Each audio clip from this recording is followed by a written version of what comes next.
안녕하세요. 갈대신학교 홍정수입니다. 제천에서 있었던 의미 있는 수업 시간을 보내고 아무래도 마무리가 좀 덜 된 것 같아서 보강 강의를 준비했습니다. 오늘은 그 두 번째 시간입니다.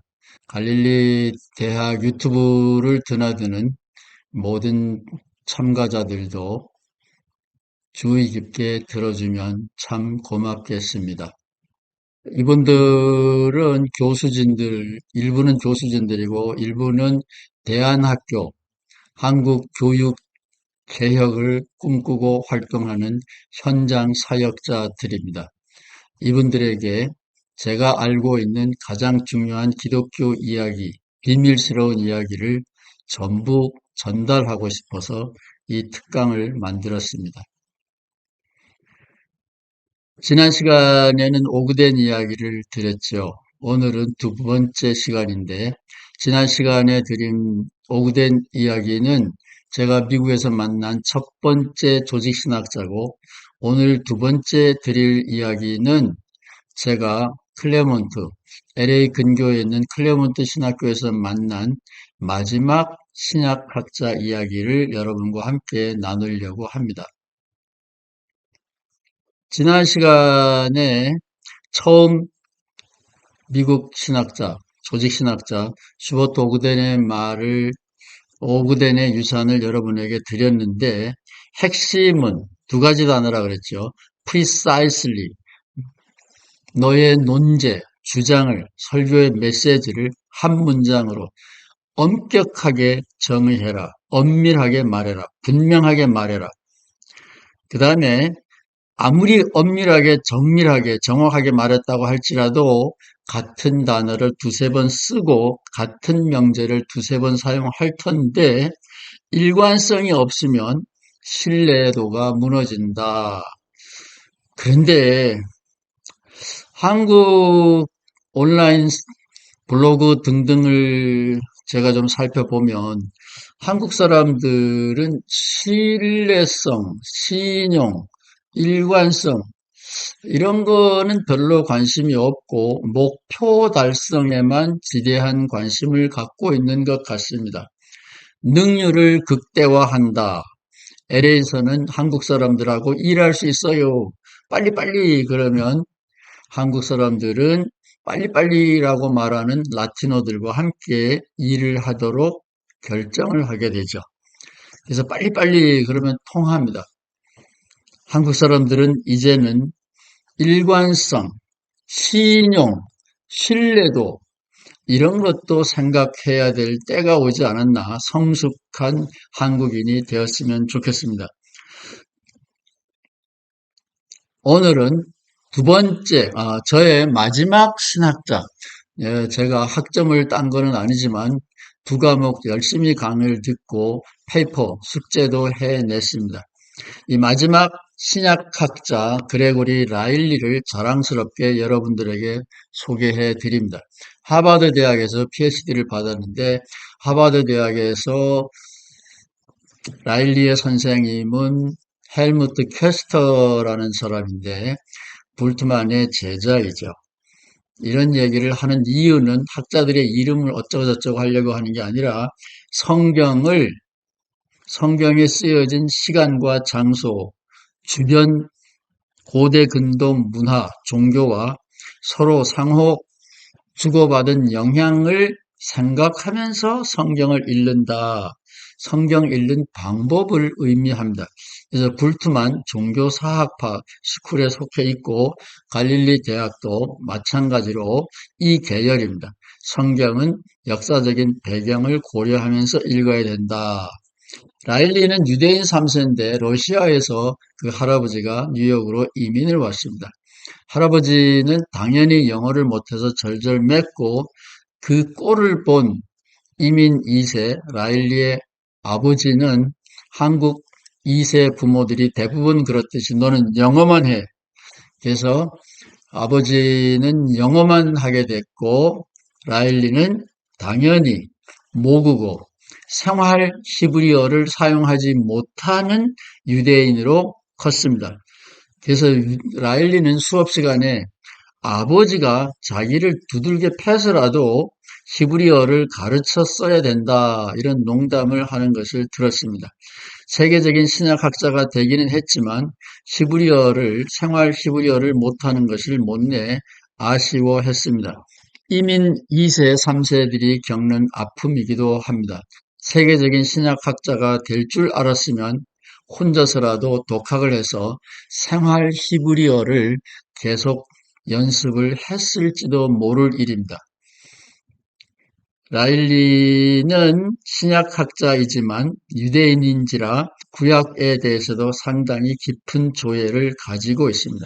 라일리가 저에게 준 첫 번째 충격은 여호와는 이스라엘 민족신 혹은 부족신이다, 이런 이야기인데, 신명기 32장 8절 9절을 공동 번역으로 찾아보십시오.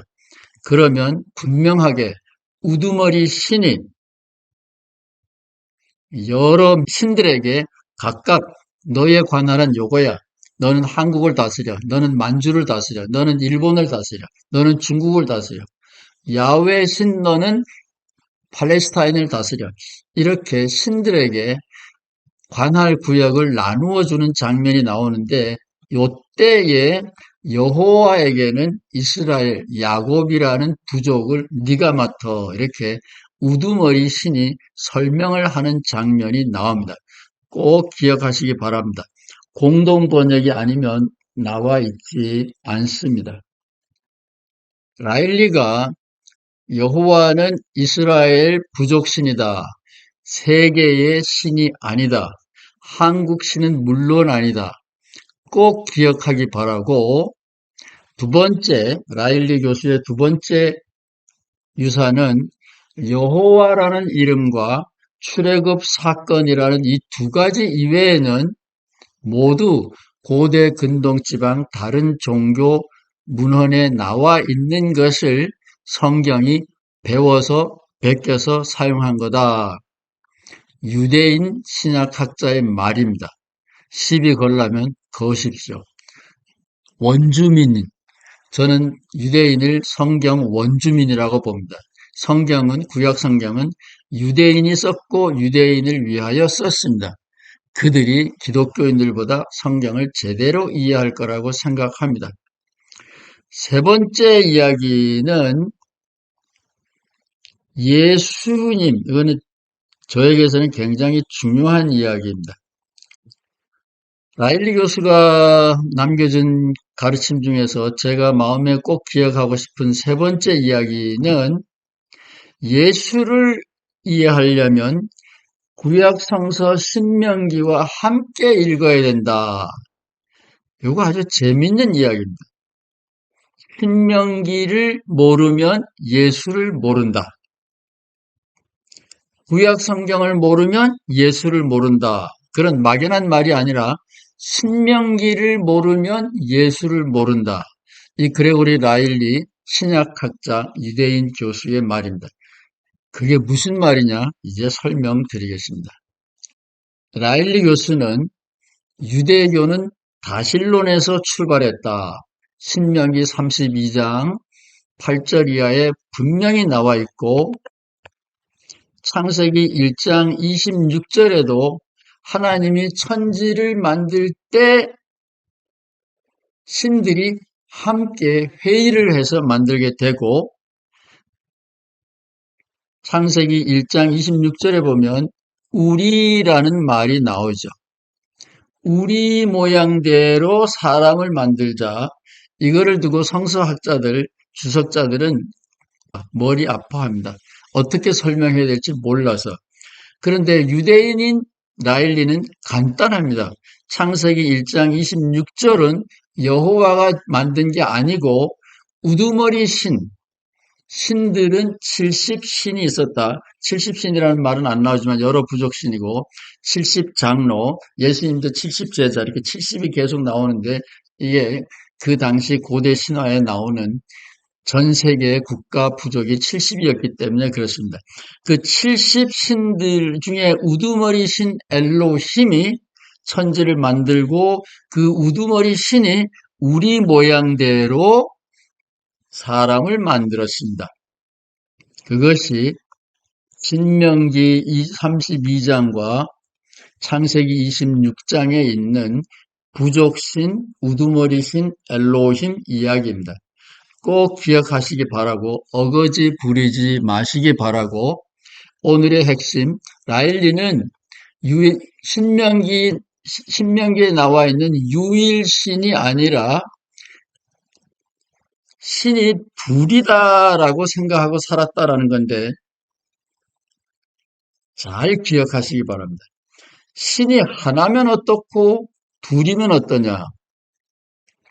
하나면은 이 세상에 악은 존재하지 않습니다. 이 세상의 악은 불행은 변장하고 찾아온 축복입니다. 하나님께서 우리를 복주기 위하여 시련을 주시는 겁니다. 비극은 불행은 없습니다. 혹은 내가 잘못했기 때문에 벌 주는 거예요. 사랑하는 자에게 채찍을 주듯이 벌을 받는다라는 것은 이 벌을 다 받으면 내가 다시 행복해진다.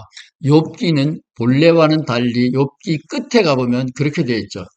잃어버린 것보다 따따블로 더 받는다. 이게 그런 거예요. 이게 신명기 사상이 욥기 끄트머리에 반영되어 있는 거라고 보면 돼요. 그래서 유일신이라면 내 아들, 딸의 장애까지도 하나님이 벌을 내리신 거고 변장하고 찾아온 축복이라는 건데 예수님은 신은 두 개다. 하나의 신은 처부숴야 됩니다. 마지막에 가서는 신이 유일신이 되겠지만 지금은 신이 두 신이에요. 조로아스터죠. 두 신이 싸우고 있고 우리는 악신을 물리쳐야 될 거룩한 사명을 가지고 있다. 이게 예수님의 신관입니다. 유일신이 아니에요. 유일신은 참어. 비극은 벌 받아서 그런 거야. 회개. 이런 건데 예수님은 아니에요. 우리 스스로 악마를 물리치자. 우리 스스로 빈곤을 물리치자. 우리 스스로 장애를 물리치자. 이것이 예수님의 자세입니다. 예수님은 모든 권위, 그 당시의 모든 정답에 대해서 과감하게 도전했습니다. 꼭 기억하시기 바라고 신명기는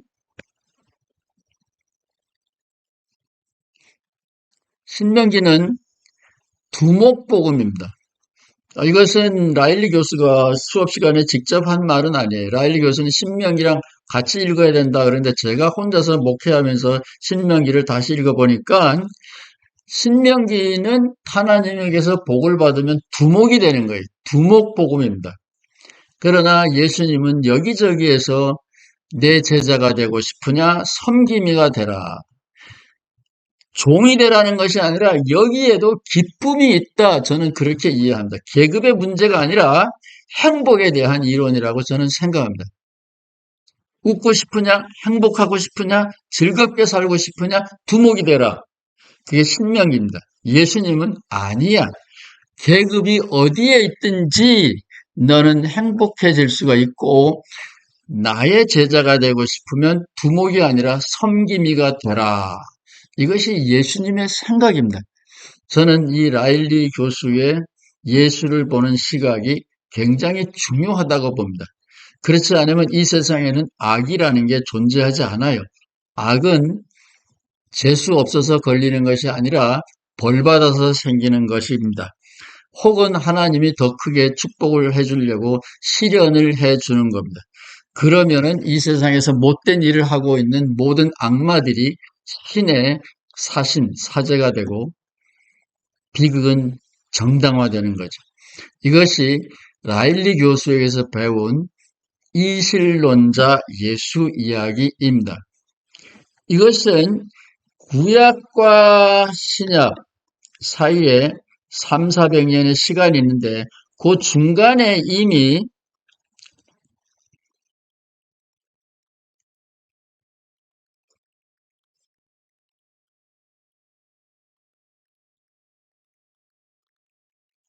이렇게 보면 유일신을 말하는 유대교와 두 개의 신을 얘기하는 예수 사이에 엄청난 간격이 있는 것처럼 보이는데 그 중간쯤에 이사야서라는 예언서가 있습니다. 후반부에 보면 라일리 교수의 얘기입니다.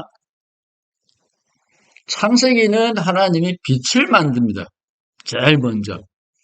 그런데 이사야서에 가보면 하나님이 어둠도 만들었다 이런 말이 나옵니다. 전쟁도 만들었다 이런 말이 나옵니다. 그것은 이사야가 이 세상의 불행과 비극을 이해하려고 하는 심각한 노력을 보여줬다 이렇게 이해하시면 되겠습니다. 변장하고 찾아온 축복 이론과 마찬가지입니다. 처음에 이사야서는 신명기처럼 이 세상에서 하나님 말씀 잘 들으면 평화와 건강, 복지가 있을 거라고 생각했습니다. 그런데 이사야 후반부에 가면 그렇지 않습니다. 시련이라는 게 나옵니다. 욥기처럼 연단이라는 게 나옵니다. 그러나 그때도 역시 신은 하나입니다. 그래서 이사야는 어둠을 하나님이 만들었다. 어둠 속에서도 전쟁 속에서도 재난 속에서도 하나님은 숨어 계신다라는 생각을 하기 시작합니다. 그런데 예수님에게서 오면 야 그런 헛소리 집어쳐. 악은 물러가야 되고 전쟁은 중지해야 되고 빈곤은 물리쳐야 되고 장애는 치료해야 되고 장님은 치료해야 되는 거다. 과감하고 적극적인 대안으로 예수님은 이동해 갑니다. 그래서 창세기 빛을 만드신 하나님, 이사야서 어둠도 만드신 하나님, 예수님 어둠은 물러가라! 이렇게 변천돼 가는 과정 속에 있습니다. 이것이 라일리 교수가 남긴 큰 그림입니다. 꼭 기억하시기 바랍니다. 혹시 갈릴리 대학 유튜브를 보고 공부하시는 분들 중에서 목회자 혹은 설교자가 계시다면 구약 성경을 인용할 때는 이 스타디 바이블, 유대인의 스타디 바이블이라고 하는 이 책을 참조하시면 좋겠습니다. 그렇게 비싸지도 않고 어렵지도 않아요. 여기에 보면 창세기 1장 26절은 이 유대인이 주석을 단 겁니다. 고대 근동 지방에서 다 배운 거고 창세기 1장 26절은 제가 설명했듯이 신들의 의회의 의장 엘로힘이 회의하는 것을 연상하면 된다. 그래서 신들에게 우리 만들자 이렇게 되어 있는 거다. 그래서 다실론 여러 신들의 의장이 천지를 만든 게 창세기 1장의 이야기다. 분명하게 설명돼 나옵니다. 구약으로 설교를 하실 분은 꼭 이 책을 참조하시면 좋겠습니다. 제천 수업에 참여했던 교수진들과 학생들, 우리나라에서 이미 크게 일하고 있는 중견 간부들이기 때문에 그분들에게 제가 가지고 있는 신학적인 유산, 그것을 아낌없이 나누어 주려고 이 강의를 준비했습니다. 다음 시간에는 제가 하고 있는 또 다른 유튜브 참새의 예수 이야기를 새롭게 전개하는데 그 정당성 배경, 필요성 배경을 세 번째 보충 강의로 드리겠습니다. 감사합니다.